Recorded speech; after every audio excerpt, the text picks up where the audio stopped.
I want to begin today's briefing by addressing the horrific shooting that took place yesterday at the Annunciation Catholic Church in Minneapolis, Minnesota, where a deranged shooter opened fire during morning mass, killing an innocent 8-year-old and 10-year-old. 14 other children and 3 adults were also injured during this horrible tragedy. This was the first morning mass of the school year for these beautiful, innocent children, and this sacred religious service was desecrated by an evil monster.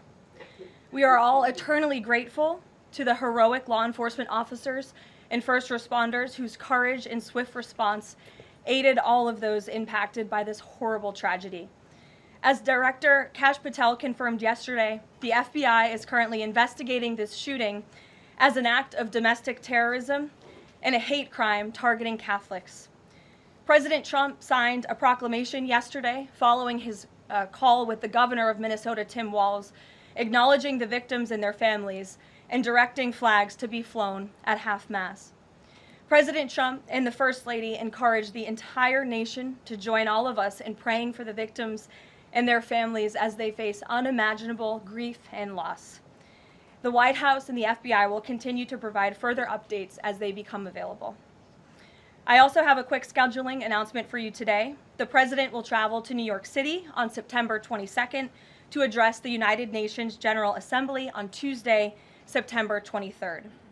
On another matter, as Americans make their Labor Day weekend travel plans, they will be able to enjoy 5-year low gas prices thanks to President Trump fully unleashing American energy dominance.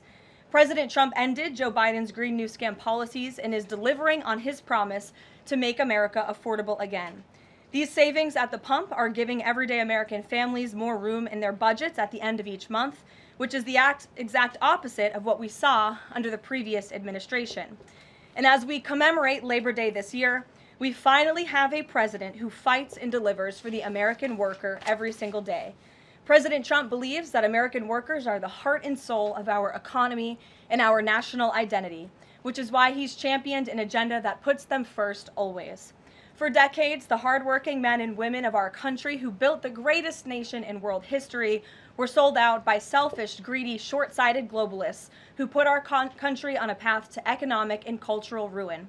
They hollowed out our factories and towns and betrayed the American working class by shipping jobs overseas and importing millions of low-wage migrants to replace American workers. Under President Trump, this national disgrace is over. American workers are, once again, being put at the center of national trade policy, and the dignity of American labor is being defended. As a result, President Trump has already brought in nearly $10 trillion in new private and foreign investments so that the top businesses in the world can create high-paying jobs in America and hire American workers to fill them. In fact, since President Trump took office, the economy has added more than 500,000 new jobs to the workforce. In a stark reversal from the Biden administration, all of that job creation has been driven by private sector growth, and all employment gains have gone to native-born Americans. Wages for blue-collar workers are now rising at the fastest rate in the past 60 years. And the average American worker has already seen a $500 wage increase this year alone.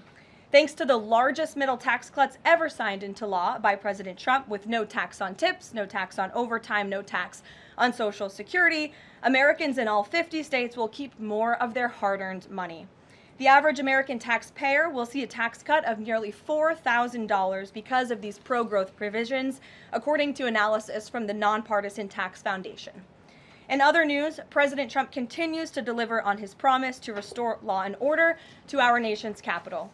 Since President Trump's intervention, there have been more than 1,283 arrests right here in the District of Columbia. Total crime in D.C. is down 19%, and violent crime is down 30%. Carjackings in the district are down 67%. Homicides are down 57%. Robberies are down 40%. Motor vehicle thefts are down 32%. And assaults with dangerous weapons are down 23%. And property crime is down 18%. These numbers prove the president's bold actions to make D.C. safe and beautiful again are working, just like he said they would.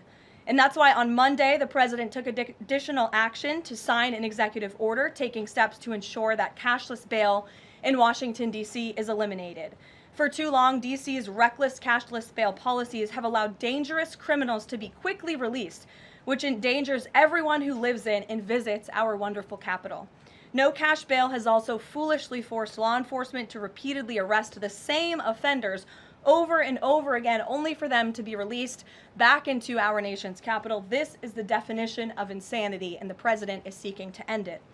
He also signed a separate executive order addressing the crime emergency in D.C. by instructing the National Park Service to hire additional United States Park Police officers to support public safety, and directing the U.S. Attorney's Office for D.C. to hire additional prosecutors to focus solely on violent and property crimes. So while liberal Democrats across the country continue to double down on their failed soft on crime approach, the American people, including local D.C. leadership, business owners, and residents, are rallying behind President Trump's crime crackdown.